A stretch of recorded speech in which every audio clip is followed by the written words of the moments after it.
जय हिंद, वंदे मातरम। दोस्तों स्वागत करता हूं आप सभी का आपके अपने परिवार दीक्षित एजुकेशन अड्डा पर। दोस्तों एक बार फिर हाजिर हो चुका हूं लेकर आप लोगों के लिए एकदम ब्रह्मास्त्र वाली क्लास है।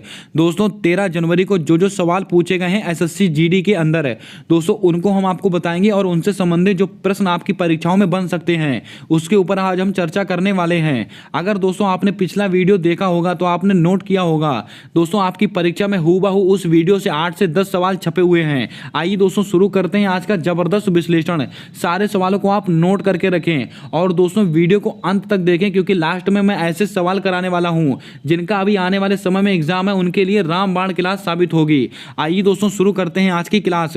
हमारा सवाल पूछा गया कि प्लासी का युद्ध किस वर्ष हुआ था। मोस्ट इंपॉर्टेंट सवाल है दोस्तों, आपकी परीक्षा में पूछ लिया गया है। ये दोस्तों कब हुआ था? 1757 में हुआ था। आपका ऑप्शन नंबर डी बिल्कुल सही जवाब होगा। अब आप कमेंट में छाप कर बताएं कि प्लासी का युद्ध किसके किसके बीच में लड़ा गया था। इसका जवाब आपको कमेंट कर बताना है। दोस्तों 1764 इसको किसका युद्ध था? बक्सर का युद्ध। इसको आप नोट करें, बक्सर का युद्ध दोस्तों कब हुआ था? 1764 में हुआ था। आने वाली शिफ्टों के लिए ब्रह्मास्त्र प्रश्न होगा। दोस्तों 1526 इसको दोस्तों कौन सा युद्ध हुआ था? तो आप सबको पता है पानीपत का प्रथम युद्ध। ये आप नोट करके रखें, ये सवाल रिपीट हो सकते हैं। पानीपत दोस्तों, पानीपत का प्रथम युद्ध कब हुआ था? 1526 में हुआ था। पानीपत का द्वितीय युद्ध कब हुआ था? 1556 में हुआ था। और पानीपत का अगर आपसे तृतीय युद्ध पूछे तो 1761 को हुआ था। इसको आप नोट करके रखें। दोस्तों 1526 पानीपत का प्रथम युद्ध किसके किसके बीच में हुआ था? तो आप सबको मैंने बताया है कि बाबर और इब्राहिम लोदी के बीच में हुआ था पानीपत का प्रथम युद्ध। और पानीपत का द्वितीय युद्ध दोस्तों किसके बीच में हुआ था? तो आप सबको पता है बैरम खां और हेमू के बीच में हुआ था। और पानीपत का तृतीय युद्ध किसके बीच में हुआ था? मराठा और अहमद शाह अब्दाली के बीच में हुआ था। दोस्तों बक्सर का युद्ध नोट करें आप 1764 में। इसके अलावा अगर आपसे कहा जाए हल्दी घाटी का युद्ध, मोस्ट इंपॉर्टेंट सवाल, हल्दी घाटी, ये प्रश्न दोस्तों आपकी परीक्षा में पूछा गया सवाल है। हल्दी घाटी का दोस्तों कब हुआ था? तो आपको नोट करके रखना है 1576 में हुआ था। और किसके बीच में हुआ था? तो आप सबको पता है मान सिंह और महाराणा प्रताप। इसको भी आप ध्यान में रखें। दोस्तों खानवा के युद्ध, इसको भी आप थोड़ा नोट कर लें। खानवा, ये दोस्तों कब हुआ था? खानवा का युद्ध हुआ था 1527 में। 1527 में। ये सब सवाल आप नोट करके रखें, आने वाली शिफ्टों के लिए ब्रह्मास्त्र वाले प्रश्न होंगे। आइए दोस्तों बढ़ते हैं अपने अगले प्रश्न की ओर। दोस्तों एक सवाल पूछा गया कि 2011 की जनगणना के अनुसार सबसे कम लिंगानुपात कहां पर है। लगाइएगा स्टार, आपकी परीक्षा के लिए मोस्ट इंपॉर्टेंट सवाल है। दोस्तों ये सवाल 13 जनवरी की शिफ्ट में पूछा गया प्रश्न है। 2011 की जनगणना के अनुसार सबसे कम लिंगानुपात दोस्तों कहां पर दर्ज किया गया है? तो आपको नोट कर लेना है हरियाणा में। आपका ऑप्शन नंबर बी बिल्कुल सही जवाब होगा। इसके अलावा अगर आपसे दोस्तों कहा जाए सर्वाधिक लिंगानुपात कहां पर है, तो आप कहेंगे केरल। सर्वाधिक लिंगानुपात दोस्तों कहां पर है? केरल के अंदर है। इसको भी आप नोट करें। ये सवाल दोस्तों मोस्ट इंपॉर्टेंट सवाल है आपकी परीक्षा को लेकर। दोस्तों इसके अलावा अगर आपसे कहा जाए अरुणाचल प्रदेश दोस्तों सबसे कम जनसंख्या घनत्व, सबसे कम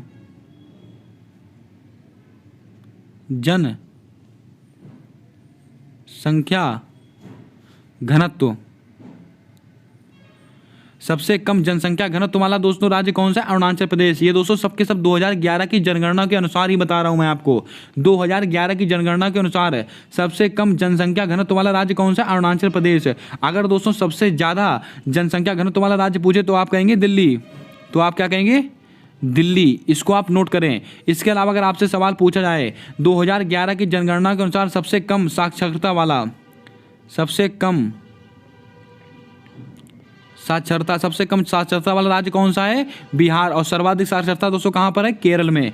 इन 4-5 सवालों को आप नोट करें। दोस्तों 2011 की जनगणना से बार बार प्रश्न पूछ रहा है आपका एसएससी जीडी में। आइए दोस्तों बढ़ते हैं अपने अगले सवाल की ओर। दोस्तों हमारा एक सवाल पूछा गया था युद्धाभ्यास से। वो सवाल एग्जैक्ट क्या था वो मुझे नहीं पता, लेकिन यहाँ पर दोस्तों कुछ महत्वपूर्ण युद्धाभ्यास जो आपको पता होने चाहिए। बार बार रिपीटेड सवाल पूछ रहा है यहाँ से। दोस्तों भारत और श्रीलंका के बीच में कौन सा युद्धाभ्यास होता है? काजिंद, बोंगो सागर, मित्र शक्ति, उदार शक्ति। दोस्तों आपको बता दें भारत और श्रीलंका इसके बीच में मित्र शक्ति युद्धाभ्यास होता है। आपका ऑप्शन नंबर सी बिल्कुल सही जवाब होगा। दोस्तों इसके अलावा सिलीनेक्स, अगर आपसे कहा जाए सिलीनेक्स युद्धाभ्यास किसके बीच में होता है? भारत और श्रीलंका के बीच में होता है। अब इसके अलावा दोस्तों बोंगो सागर, ये दोस्तों भारत और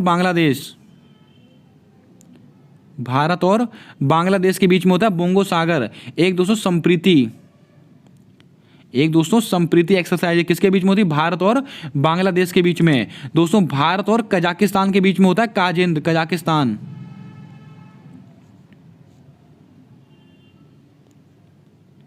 कजाकिस्तान, भारत और कजाकिस्तान के बीच में दोस्तों कौन सा होता है? काजिंद होता है। इसके अलावा उदार शक्ति, मोस्ट इंपॉर्टेंट, भारत और मलेशिया, भारत और मलेशिया इसके बीच में होता है उदार शक्ति, इसको भी आप नोट कर लें। दोस्तों भारत और जापान के बीच में, भारत वर्सेस जापान, इसके बीच में दोस्तों कौन सा होता है? धर्म गॉर्जियन, इसको भी आप थोड़ा नोट कर लें। कौन सा? धर्म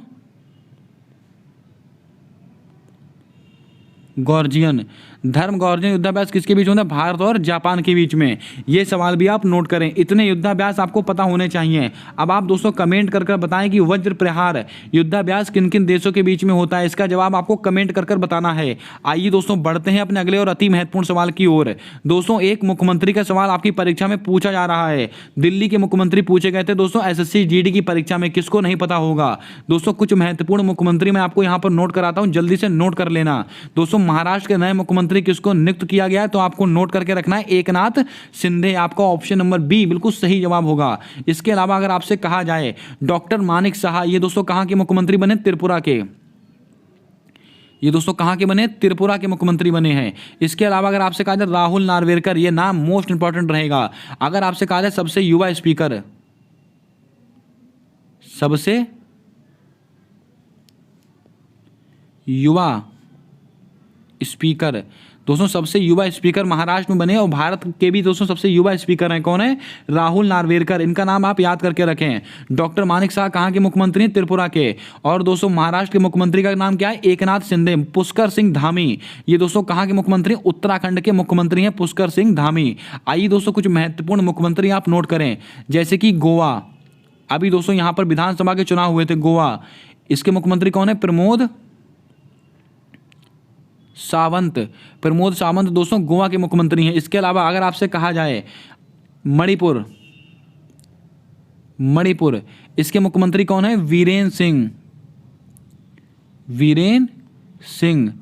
अगर आपसे कह दिया जाए पंजाब, ये सब सवाल दोस्तों आपकी परीक्षा के लिए ब्रह्मास्त्र वाले सवाल हैं। पंजाब, यहां पर दोस्तों कौन है? भगवंत मान, भगवंत मान, ये दोस्तों पंजाब के मुख्यमंत्री हैं। दोस्तों इनकी विधानसभा की सीटें भी आप याद कर लें तो ज़्यादा अच्छा होगा। दोस्तों उत्तराखंड में विधानसभा की सीट कितनी है? 70। और दोस्तों इसके अलावा मणिपुर की दोस्तों विधानसभा की सीटें कितनी है? 60। और दोस्तों गोवा के विधानसभा की सीटें कितनी है? 40। और दोस्तों अगर आपसे कहा जाए पंजाब में कितनी है? 117 सीटें हैं विधानसभा की। इनको भी आप ध्यान में रखें, यह सवाल भी आपसे पूछा जा सकता है। आइए दोस्तों बढ़ते हैं अपने अगले प्रश्न की ओर। दोस्तों फीफा वर्ल्ड कप 2022, यहां से दोस्तों बार बार प्रश्न आपकी परीक्षा में घूम रहा है। दोस्तों फीफा वर्ल्ड कप 2022 में गोल्डन बूट किसने जीता है? दोस्तों यह सवाल नहीं पूछा गया था, कुछ और सवाल पूछा गया था, लेकिन यहां से दोस्तों बार बार सवाल आपकी परीक्षा में घूम रहा है, इसीलिए आपको सारे फैक्ट याद करके रखने हैं। दोस्तों फीफा वर्ल्ड कप 2022 में गोल्डन बूट किसने जीता है? इसका जवाब तो आप कमेंट कर खुद बताने वाले हैं, क्योंकि मैंने कई बार आपको ये सवाल नोट कराया हुआ है। दोस्तों इसके अंदर गोल्डन बॉल, अगर आपसे कहा जाए कि गोल्डन बॉल ये किसने जीती है? लियोन मेसी ने जीती है। दोस्तों गोल्डन बूट किसने जीते हैं? गोल्डन ग्लव्स किसने जीते हैं? जल्दी से बताइएगा, इन दोनों में से एक नाम आपका सही उत्तर होगा। दोस्तों कार्लोस अलकराज, मोस्ट इंपॉर्टेंट सवाल, इन्होंने दोस्तों यूएस ओपन टेनिस टूर्नामेंट 2022 ये दोस्तों किसने जीता है? कार्लोस अलकराज ने जीता है। इसको आप नोट कर लें, आपकी परीक्षा के लिए इंपॉर्टेंट सवाल रहेगा। इसके अलावा दोस्तों फीफा वर्ल्ड कप दोस्तों कहां पर हुआ है? ये कतर में हुआ है, आप सबको पता होगा। अगला कहां पे होगा? तो दोस्तों आपको याद रखना है, ये दोस्तों कहां होने वाला है? अमेरिका, मैक्सिको और कनाडा, ये दोस्तों 3 जगहों पर होगा। कौन सा? अगला वाला फीफा वर्ल्ड कप। इसके अलावा दोस्तों फीफा की शुरुआत 2004। अगर दोस्तों आपसे कहा जाए किसने जीता था? अर्जेंटीना ने जीता था। किसको हराकर? फ्रांस को हराकर। और फ्रांस दोस्तों कब विजेता बना था? 2018 में विजेता बना था। और इसका शुभंकर क्या था? लाइफ। और दोस्तों किस फुटबॉल से खेला गया था? अल रहेला फुटबॉल से खेला गया था, यह भी आप नोट करें। दोस्तों गोल्डन बूट किसने जीते हैं? जल्दी से कमेंट कर बताएं आप जल्दी से। आइए दोस्तों बढ़ते हैं अपने अगले सवाल की ओर। दोस्तों हमारा अगला प्रश्न कहता है कि राष्ट्रपति के अध्यादेश की शक्ति से संबंधित अनुच्छेद है। आपकी परीक्षा में पूछा गया प्रश्न है अनुच्छेद 213, अनुच्छेद 123, अनुच्छेद 266, अनुच्छेद 280। दोस्तों राष्ट्रपति का एक सवाल आपकी परीक्षा में फिक्स है, आना ही आना है। राष्ट्रपति के अध्यादेश की शक्ति ये दोस्तों किससे संबंधित है, तो आपको नोट करके रखना है अनुच्छेद 123। आपका ऑप्शन नंबर बी बिल्कुल सही जवाब होगा। इसके अलावा अगर आपसे कहा जाए भारत का एक राष्ट्रपति होगा, अनुच्छेद 52। राष्ट्रपति का दोस्तों जो महाभियोग होता है वो किसके अंदर है, तो दोस्तों आपको नोट करके रखना है अनुच्छेद 61 में दोस्तों इसका महाभियोग है, महाभियोग। और दोस्तों राष्ट्रपति की जो महाभियोग की प्रक्रिया कहाँ से ली गई है, अमेरिका से ली गई है, यानी कि यूएसए से ली गई है। इसके अलावा राष्ट्रपति पर दोस्तों अध्यादेश मैंने आपको बताया है क्या है, अनुच्छेद 123। अगर आपसे कहा जाए राष्ट्रपति दोस्तों जिसकी क्षमादान की शक्ति है अनुच्छेद 72, इसके अंदर क्या है, क्षमादान की शक्ति है, क्षमादान की शक्ति है, इसको आप नोट करके रखें। अब दोस्तों बात करते हैं अनुच्छेद 213। ये दोस्तों किसका अध्यादेश है, राज्यपाल का, ये भी आप नोट करें। राज्यपाल का अध्यादेश कौन सा है, तो आप कहेंगे अनुच्छेद 213, इसको आप ध्यान में रखें। अब आप कमेंट करके बताएं कि भारत का एक राज्यपाल होगा, इससे संबंधित अनुच्छेद कौन सा, जल्दी से छाप कर दिखाएं कमेंट में। दोस्तों अनुच्छेद 266, इसका संबंध किससे, संचित निधि, नोट कर लीजिएगा दोस्तों, संचित निधि। दोस्तों आकस्मिक निधि, इसका संबंध दोस्तों किससे है, तो आपको पता है 267 से आकस्मिक निधि, इसका उपयोग दोस्तों राष्ट्रपति के द्वारा होता है। ये सवाल दोस्तों आपके एसएससी जीडी की परीक्षा में पूछा जा चुका है, तो दोस्तों तैयार हो जाइए संचित निधि को लेकर। संचित निधि कब की, 266 है। और 280 दोस्तों किससे संबंधित है, वित्त आयोग, वित्त आयोग, वित्त आयोग से संबंधित है अनुच्छेद 280, इसको भी आप नोट करके रखें। दोस्तों राष्ट्रपति को आप अच्छी तरह से पढ़कर जाएं, क्योंकि दोस्तों राष्ट्रपति आपकी परीक्षा में बार बार रिपीट होने वाले सवाल होंगे। एक सवाल आप दोस्तों नोट कर लें कि अगर राष्ट्रपति चुनाव में कोई विवाद होता है तो उसका निपटारा सुप्रीम कोर्ट करेगा, वह किस अनुच्छेद के तहत करेगा, तो आपको ध्यान में रखना है अनुच्छेद 71 के तहत। यह सवाल भी आप नोट करके रखें। आइए दोस्तों बढ़ते हैं अपने अगले सवाल की ओर। दोस्तों पंचवर्षीय योजना से दोस्तों आपकी हर शिफ्ट में सवाल आ रहा है, और दोस्तों पंचवर्षीय योजना का पूरा कॉन्सेप्ट मैंने आपको नोट कराया था, और बार बार यहीं से सवाल बन रहे हैं, इनको आप बहुत सावधानी से नोट करें।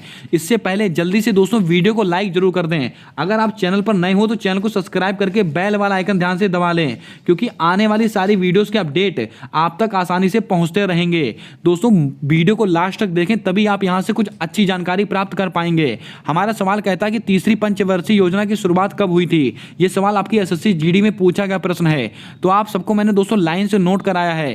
पहली पंचवर्षीय योजना शुरुआत कब हुई थी, तो आप कहेंगे पहली वाली कब हुई थी, 1951 से 1956 के बीच में।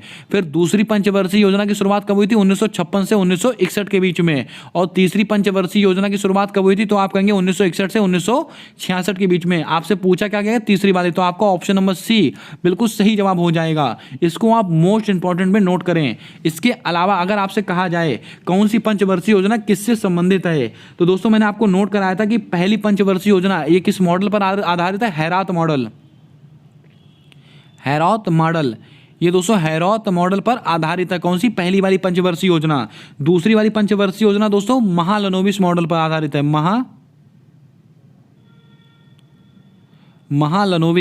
महालनोबिस मॉडल पर आधारित है। कौन सी, दूसरी वाली पंचवर्षीय योजना। अगर आपसे कहा जाए जो बोकारो स्टील प्लांट है, कौन सा दोस्तों, बोकारो स्टील प्लांट है, इसकी स्थापना किस पंचवर्षीय योजना के तहत हुई है, ये तीसरी पंचवर्षीय योजना के तहत हुई है। इसको आप नोट करके रखें। दोस्तों हैरात मॉडल, इसके अंतर्गत दोस्तों किसका ज़्यादा जोर था, नदी घाटी परियोजनाओं का। नदी घाटी परियोजनाओं का दोस्तों सबसे ज़्यादा दोस्तों जोर किस पर था, ये पहली पंचवर्षीय योजना यानी कि हैरात डोमर मॉडल पर है। इसके अलावा दोस्तों दूसरी वाली पंचवर्षीय योजना का दोस्तों इसमें क्या था, लौह इस्पात से संबंधित थी, लौह इस्पात ये संबंधित दोस्तों दूसरी से। आप जल्दी से कमेंट में छाप कर बताएं कि बोकारो स्टील प्लांट किस राज्य में स्थित है। आइए दोस्तों बढ़ते हैं अपने अगले प्रश्न की ओर। हमारा दोस्तों अगला प्रश्न कहता है कि सबसे पुरानी शास्त्रीय भाषा कौन सी है।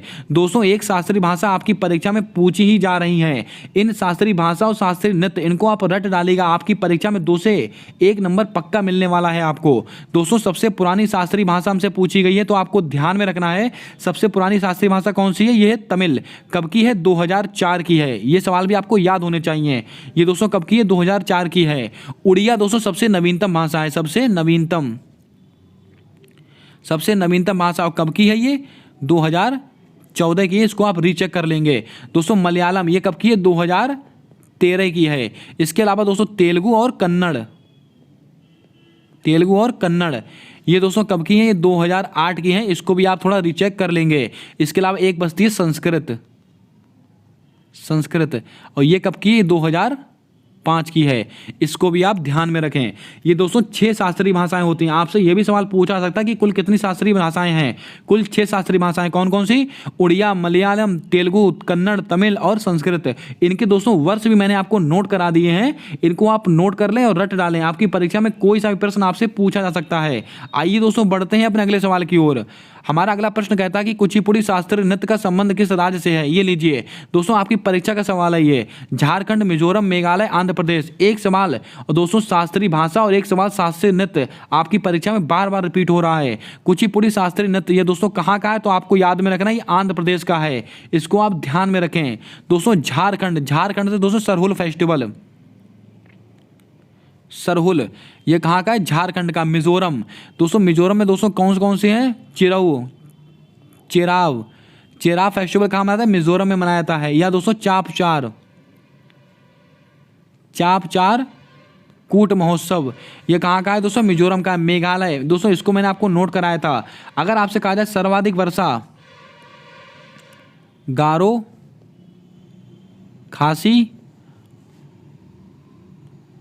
जयंतियाँ, ये दोस्तों मैंने आपको परसों नोट कराया था और आपकी कल की परीक्षा में सवाल आपसे पूछा गया है। सर्वाधिक वर्षा वाला दोस्तों राज्य कौन सा है? चेरापूंजी मानसराम। कहाँ पर दोस्तों? मेघालय में। और किस पहाड़ी के नीचे वर्षा होती है? खासी पहाड़ी के नीचे होती है। ये मैंने आपको नोट कराया था और आपकी परीक्षा में कल ही छपा है। इसके अलावा दोस्तों मेघालय की जो राजधानी है शिलोंग, वहाँ पर एक फेस्टिवल मनाता है चेरी ब्लॉसम फेस्टिवल। ये दोस्तों कहाँ का है? ये मेघालय का है। इसको भी आप थोड़ा ध्यान में रखें। आइए दोस्तों बढ़ते हैं अपने अगले सवाल की ओर। हमारा दोस्तों सवाल पूछा गया कि यूपीएससी का नया चेयरमैन किसे नियुक्त किया गया है? नवीन नियुक्तियां आपकी परीक्षा में बार बार रिपीट हो रही हैं। यूपीएससी के दोस्तों नए चेयरमैन पूछे गए थे, तो आप सबको रटा हुआ होगा डॉक्टर मनोज सोनी। कहाँ गए? ये रहे। आपका ऑप्शन नंबर ए बिल्कुल सही जवाब होगा। और दोस्तों यूपीएससी इसका अनुच्छेद कौन सा, ये भी आप थोड़ा नोट करके रखें। यूपीएससी का उल्लेख किस अनुच्छेद में? अनुच्छेद 315 में दोस्तों यूपीएससी का उल्लेख है। इसको भी आप ध्यान में रखें। और दोस्तों बात करते हैं निधि छिब्बर, नोट कीजिएगा। सीबीएसई, दोस्तों सीबीएसई की वर्तमान में अध्यक्ष कौन है? निधि छिब्बर हैं। इसको भी आप नोट करें, आपकी परीक्षा का सवाल हो सकता है। टी राजा कुमार, इसके ऊपर आप स्टार लगा लें, अति महत्वपूर्ण सवाल होगा आपकी परीक्षा के लिए। दोस्तों इसकी स्थापना कब हुई थी? 1989 में हुई थी। और दोस्तों ये किसके हेड है? FATF यानी कि दोस्तों फाइनेंशियल एक्शन टास्क फोर्स। ये संगठन क्या करता है? आतंकवाद की फंडिंग को रोकने का कार्य करता है। और इसका मुख्यालय कहाँ पर स्थित है? पेरिस में। कहाँ पर स्थित है? पेरिस में इसका मुख्यालय स्थित है। स्थापना कब हुई है? 1989 में।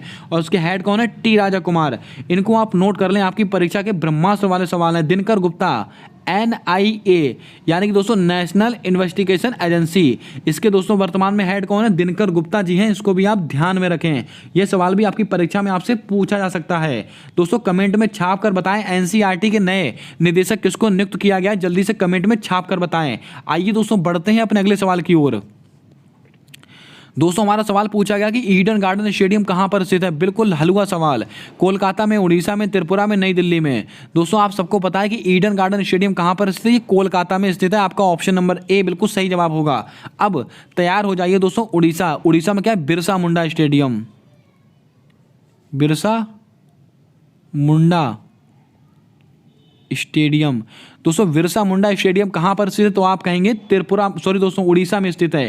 क्योंकि दोस्तों फुटबॉल हॉकी का जो वर्ल्ड कप है, हॉकी का जो वर्ल्ड कप है वो दोस्तों यहाँ पर होने वाला है अपने भारत देश में, बिरसा मुंडा स्टेडियम में। हॉकी का सबसे बड़ा स्टेडियम कौन सा है? बिरसा मुंडा स्टेडियम। इसको भी आप नोट करके रखें। दोस्तों त्रिपुरा, त्रिपुरा की एक राजधानी है अगरतला, अगरतला। यहाँ पर एक बहुत ही फेमस एयरपोर्ट है, उसका नाम जल्दी से कमेंट में छाप कर बताएं। आपकी परीक्षा के लिए रामबाण सवाल हो सकता है। दोस्तों नई दिल्ली, यहाँ पर क्या है? इंदिरा गांधी एयरपोर्ट है, आप सबको पता होगा। इंदिरा गांधी एयरपोर्ट कहाँ पर स्थित है? नई दिल्ली में स्थित है। आइए दोस्तों बढ़ते हैं अपने अगले सवाल की ओर।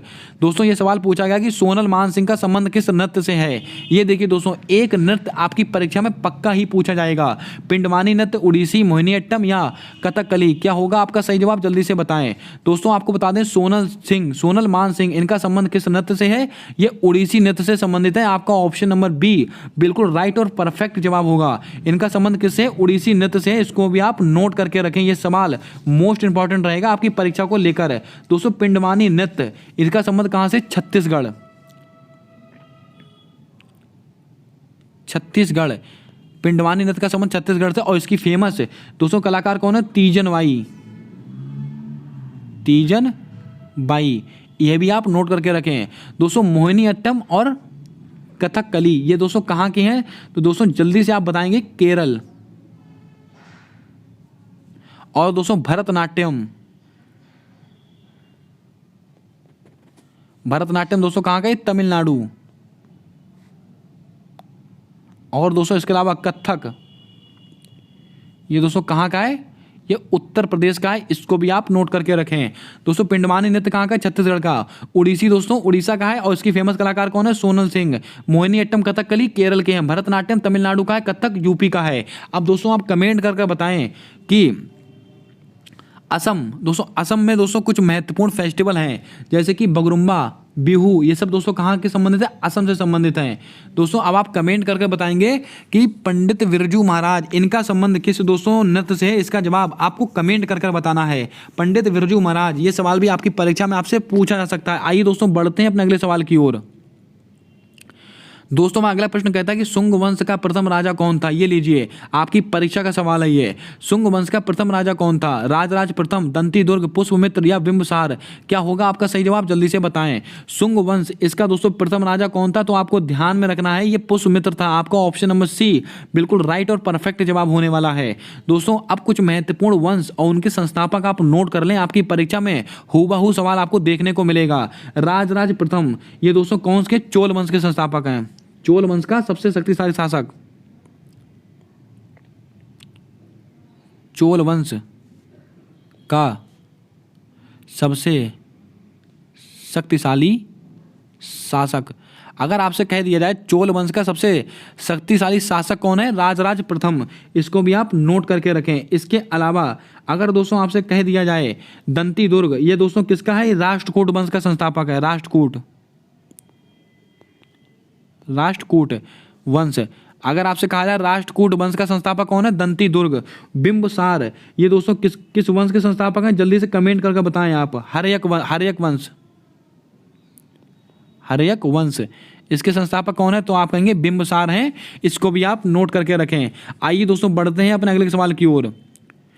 दोस्तों हमारा अगला प्रश्न कहता है कि मौर्य वंश का अंतिम शासक कौन था? कुमारगुप्त, चंद्रगुप्त मौर्य, श्रीगुप्त, बृहदत्त? ये दोस्तों आपकी परीक्षा में पूछा गया प्रश्न है। तो आप सबको पता है दोस्तों मौर्य वंश, इसका अंतिम शासक कौन था? ये बृहदत्त था। आपका ऑप्शन नंबर डी बिल्कुल सही जवाब होगा। और मौर्य वंश के संस्थापक कौन थे? चंद्रगुप्त मौर्य।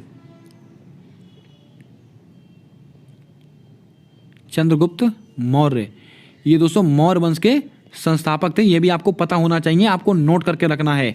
आइए दोस्तों बढ़ते हैं अपने अगले प्रश्न की ओर। दोस्तों सुप्रीम कोर्ट से एक सवाल पूछा गया था आपके एसएससी जीडी की परीक्षा में। आइए दोस्तों सुप्रीम कोर्ट का पूरा पोस्टमार्टम करके रखते हैं। सुप्रीम कोर्ट एक अभिलेख न्यायालय है। ये सवाल मैंने अपनी तरफ से खुद लिया है। दोस्तों वहां पर कुछ और सवाल पूछा गया था, लेकिन ये सवाल मैंने अपनी तरफ से खुद लिया है, आपको कुछ महत्वपूर्ण सवाल यहाँ पर बताने के लिए। दोस्तों सुप्रीम कोर्ट एक अभिलेख न्यायालय है। ये कौन सा अनुच्छेद कहता है? अनुच्छेद 129। आपका ऑप्शन नंबर बी बिल्कुल राइट और परफेक्ट जवाब होगा। अगर आपसे कहा जाए सुप्रीम कोर्ट का संबंध किससे है? अनुच्छेद 124 से। ये दोस्तों सुप्रीम कोर्ट से संबंधित है। लेकिन अगर आपसे कहा जाए सुप्रीम कोर्ट एक अभिलेख न्यायालय है, तो आप कहेंगे अनुच्छेद 129।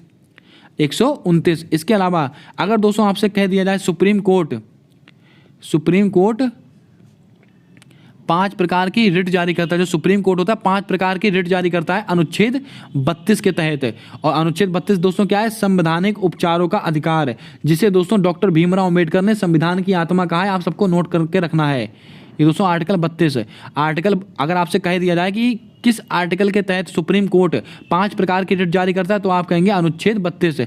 दोस्तों बात करते हैं अनुच्छेद 214। ये दोस्तों हाई कोर्ट से संबंधित है। हाई कोर्ट से संबंधित अनुच्छेद 214 है। इसके अलावा अनुच्छेद 215 दोस्तों क्या है? ये हाई कोर्ट एक अभिलेख न्यायालय है। हाई कोर्ट एक अभिलेख न्यायालय है।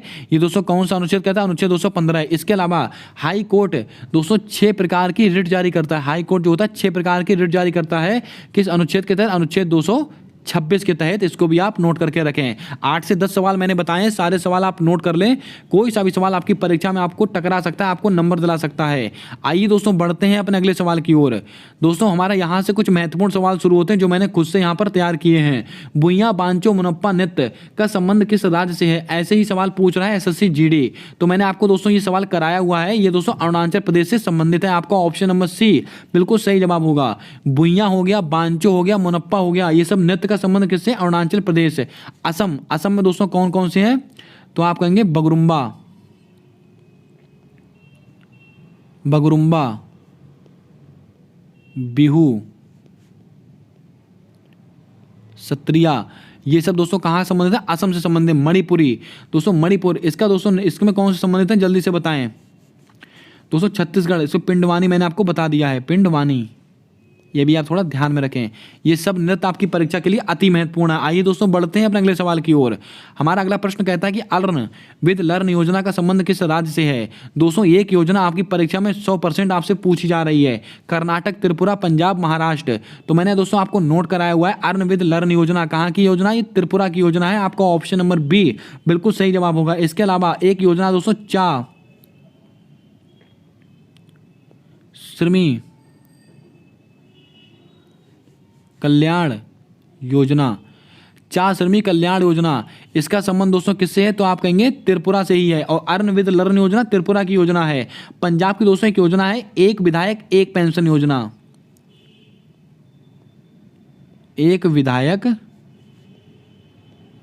एक पेंशन योजना, एक विधायक एक पेंशन योजना का संबंध किससे है? तो आप कहेंगे पंजाब। इसको आप नोट कर लें, आपकी परीक्षा के लिए रामबाण सवाल होगा दोस्तों। महाराष्ट्र जीन बैंक परियोजना, मोस्ट इंपॉर्टेंट सवाल, जीन बैंक परियोजना, ये दोस्तों महाराष्ट्र की परियोजना है, इसको भी आप थोड़ा ध्यान में रखें। कर्नाटक दोस्तों काशी रथ यात्रा, काशी रथ यात्रा, काशी रथ यात्रा, ये कहाँ की है? कर्नाटक की है। इसको भी आप थोड़ा ध्यान में रखें। आइए दोस्तों बढ़ते हैं अपने अगले सवाल की ओर। हमारा अगला प्रश्न कहता है कि विश्व बैंक का अर्थशास्त्री किसे नियुक्त किया गया है? तो आप सबको पता है विश्व बैंक का अर्थशास्त्री किसे नियुक्त किया गया? इंदरमीत गिल। आपका ऑप्शन नंबर बी बिल्कुल सही जवाब होगा। रुचिरा कंबोज दोस्तों कौन बनी है? तो आपको मैंने बताया था यूएन महासभा की प्रतिनिधि, यूएन महासभा की प्रतिनिधि कौन बनी? रुचिरा कंबोज। इसके अलावा एंजेला मर्केल, इनको क्या दिया गया? यूनेस्को शांति पुरस्कार। यूनेस्को शांति पुरस्कार किसको मिला? एंजेला मर्केल को मिला। ये भी आप ध्यान में रखें। ऋषि सुनक, तो मैंने आप सबको पता है ये ब्रिटेन के नए प्रधानमंत्री बने हैं। और कंजर्वेटिव पार्टी, इनकी पार्टी जरूर याद रखें आप, कौन सी? कंजर्वेटिव पार्टी इनकी कौन सी? ऋषि सुनक की। आइए दोस्तों बढ़ते हैं अपने अगले सवाल की ओर। दोस्तों विश्व बैंक का नाम याद आया तो आपको क्या याद रखना है? अगर आपसे कहा जाए कि दोस्तों विश्व किसने जी बॉन्ड जारी किया है? तो आपको वन जी बॉन्ड, क्या दोस्तों? वन, पहला वन जीव बॉन्ड, पहला वन जी बॉन्ड जारी करने वाला बैंक कौन सा? विश्व बैंक। और आईएमएफ और विश्व बैंक इनको जुड़वा बहनें कहते हैं। और इनकी स्थापना दोस्तों ब्रेटन वुड्स सम्मेलन की सिफारिश पर हुई थी। और दोस्तों इनका मुख्यालय कहां पर स्थित है? Washington DC. इतनी जानकारी आप और नोट कर लें। आइए दोस्तों बढ़ते हैं अपने अगले प्रश्न की ओर। हमारा सवाल कहता है कि पुलित्जर पुरस्कार 2022 किसे प्राप्त हुआ है? तो मैंने आपको नोट कराया हुआ है कि पुलित्जर पुरस्कार, इसका संबंध किससे होता है? पत्रकारिता से संबंधित होता है। किससे?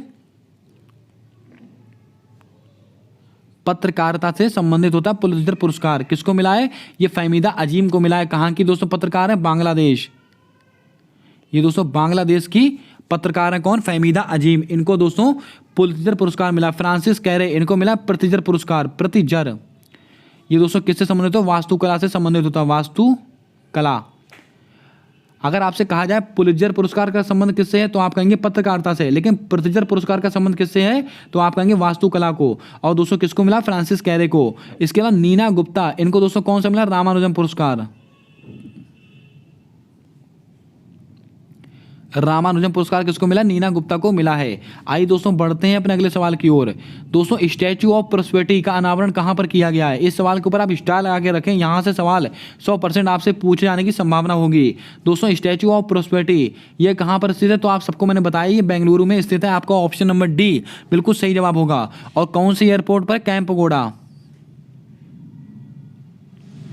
कैंपगोड़ा एयरपोर्ट। दोस्तों ये एयरपोर्ट आपको बता दें कोविड-19 में सबसे अच्छा दोस्तों जो परफॉर्मेंस करने वाला एयरपोर्ट कौन सा? कैंपगोड़ा एयरपोर्ट है भारत का। कहां पर स्थित है? बेंगलुरु में स्थित है। यहीं पर दोस्तों किसकी प्रतिमा का अनावरण हुआ है? कैंपगोड़ा की ही प्रतिमा है। और दोस्तों यहीं पर स्टैचू ऑफ प्रोस्पेरिटी इसी को कहा गया है, इसको आप ध्यान में रखें। दोस्तों बात आइए स्टैचू की, तो सारे स्टैचू आप एक बार फिर से रिवाइज कीजिएगा। हैदराबाद किसकी मूर्ति है? संत रामानुजाचार्य, संत रामानुजाचार्य, संत रामानुजाचार्य। ये दोस्तों इनकी प्रतिमा का क्या नाम है? Statue of equality, statue of equality कहाँ पर स्थित है? तो आप कहेंगे हैदराबाद में। 216 फीट इसकी दोस्तों क्या है? ये ऊंचाई है, इसको भी आप नोट करें। राजस्थान में दोस्तों कौन से? स्टैचू ऑफ पीस, ये कहाँ पर है? राजस्थान में स्थित है। दोस्तों एक चीज़ और आप नोट करके रखें, स्टैचू ऑफ पीस इसका अनावरण दोस्तों एक जम्मू कश्मीर में भी किया गया है, जम्मू एंड कश्मीर में भी किया गया स्टैचू ऑफ पीस का, इसको भी आप थोड़ा ध्यान में रखें, आपसे पूछ सकता है। दोस्तों गुजरात, यहाँ पर क्या है? स्टैचू ऑफ यूनिटी, ये किसकी प्रतिमा है? सरदार वल्लभ भाई पटेल की प्रतिमा है। 182 मीटर की प्रतिमा है, इसको भी आप नोट कर लें। इसके अलावा एक प्रतिमा दोस्तों बच जाती है आपकी, स्टैचू ऑफ नॉलेज, ये कहाँ पर स्थित है? लातूर महाराष्ट्र में स्थित है। और किसकी प्रतिमा है? तो आप सबको पता है ये दोस्तों डॉक्टर भीमराव अंबेडकर जी की प्रतिमा, ये भी आप ध्यान में रखें। आइए दोस्तों बढ़ते हैं अपने अगले सवाल की ओर। दोस्तों हमारा अगला सवाल कहता है कि अडोल्फ ऑफ यूनिकॉर्न कहां पर स्थापित किया गया है? इस सवाल के ऊपर आप दोस्तों मोस्ट इंपॉर्टेंट लगा के रखें, आपकी परीक्षा में यहां से सवाल बन सकता है, आप इसको नोट कर लें। दोस्तों अडोल्फ ऑफ यूनिकॉर्न इसकी स्थापना कहां पर हुई है? तो सबको आपको पता है ये असम में हुआ है। आपको ऑप्शन नंबर सी बिल्कुल सही जवाब होगा। और दोस्तों किसके संरक्षण के लिए? काले गेंडे के संरक्षण के लिए, सॉरी दोस्तों एक सींग वाले गेंडे, एक सींग वाले गेंडों के लिए दोस्तों इसको बनाया गया है। और दोस्तों एक सींग वाले गेंडे कहां पाए जाते हैं? Kaziranga national park, Kaziranga national park. और काजीरंगा कहां पर स्थित है? असम में स्थित है। दोस्तों तमिलनाडु में क्या स्थित है? तो मैंने आपको बताया था डुगोंग संरक्षण केंद्र। डुगोंग क्या है? समुद्री गाय, एक स्तनधारी है। बिहार में क्या है? डॉल्फिन संरक्षण केंद्र। 5 अक्टूबर 2009 दोस्तों डॉल्फिन को अपनी गंगोटिक एनिमल के रूप में कब स्वीकार किया गया? 5 अक्टूबर 2009। डॉल्फिन दिवस कब मनाते हैं? 5 अक्टूबर को मनाते हैं, आप सबको पता होना चाहिए। मणिपुर यहाँ पर क्या स्थित है? काबुल लामजाओ नेशनल पार्क, भारत का एकमात्र तैरता हुआ राष्ट्रीय उद्यान। इसके अलावा लोकटक झील कहाँ पर स्थित है? मणिपुर में। आइए दोस्तों बढ़ते हैं अपने अगले सवाल की ओर। दोस्तों अगला प्रश्न कहता है कि बिम्स्टेक 2022 का सम्मेलन की बैठक कहां पर आयोजित हुई है? तो आप सबको पता है कि बिम्स्टेक ये दोस्तों इसका आयोजन कहां पर हुआ? ये दोस्तों श्रीलंका में हुआ है। आपका ऑप्शन नंबर सी बिल्कुल सही जवाब होगा। इसके ऊपर आप स्टार लगा कर नोट करके रख लें, मोस्ट इंपॉर्टेंट सवाल रहेगा। दोस्तों 2022 में इसकी बैठक कहां पर हुई है? श्रीलंका में हुई है। इंडोनेशिया, इसके अंदर क्या हुआ? G20 की बैठक कहां पर हुई? इंडोनेशिया के बाली में हुई है। ये सवाल आपसे पूछ लिया गया है। और 2023 ये दोस्तों इसकी बैठक कहां पर होगी? अपने भारत में होगी, G20 की। और इसका शेरपा किसको बनाया गया है? तो आपको पता है अमिताभ कांत इसका शेरपा नियुक्त किया गया G20 का। और दोस्तों इसका मुख्य समन्वयक यानी कि चीफ कोऑर्डिनेटर हर्षवर्धन श्रृंखला, नोट कर लें ये सवाल, हर्षवर्धन श्रृंखला, इनको दोस्तों चीफ कोऑर्डिनेटर बनाए गए, ये भी आप नोट करके रखें। उज्बेकिस्तान, तो आपको पता है SCO संघाई सहयोग संगठन, इसकी दोस्तों बैठक कहां पर हुई? उज्बेकिस्तान के समरकंद में हुई है, ये भी आप नोट करें। आइए दोस्तों बढ़ते हैं अपने अगले और अंतिम सवाल की ओर। आज का हमारा अगला और अंतिम सवाल है कि निम्नलिखित में से चोल वंश का संस्थापक कौन था? ये सवाल शायद मैंने आपको नोट करा दिया है। दोस्तों चोल वंश इसका सबसे शक्तिशाली शासक कौन है? राजराज प्रथम। लेकिन इसकी स्थापना, इस चोल वंश का संस्थापक कौन है? विजयानंद। आपका ऑप्शन नंबर डी बिल्कुल सही जवाब होगा। इसके ऊपर आप स्टार लगा लें। दोस्तों बिंबिसार किसका संस्थापक है? हर्यक वंश का। सिंह विष्णु ये दोस्तों कौन सा है? दोस्तों पल्लव वंश का संस्थापक कौन है? सिंह विष्णु। दोस्तों कडफिसस ये दोस्तों किसका है? प्रतिहार वंश। इसको भी आप थोड़ा नोट कर रहे हैं। ये सब सवाल आपकी परीक्षा में आपसे पूछे जा सकते हैं। दोस्तों ये कट फिशर्स प्रतिहार वंश, इसको आप एक बार रीचेक कर लेंगे खुद से। दोस्तों ये थी आज की क्लास। कैसी लगी आज की क्लास, कैसे लगे आज के सवाल, कमेंट कर जरूर बताएं। अगर दोस्तों आपने इस एनालिसिस को सही से देखा है तो यकीन मानिए दोस्तों 8 से 10 नंबर आप अपनी परीक्षा में बिल्कुल सही करने वाले हैं। सारे सवाल दोस्तों बहुत ही सिंपल सवाल पूछे जा रहे हैं। आने वाले समय में दोस्तों जैसा जैसा लेवल होगा वैसा वैसा एनालिसिस आपके सामने किया जाएगा। आप लोग एग्जाम देकर आए तो अपना दोस्तों रिव्यू आप जरूर बताया करें कमेंट कर।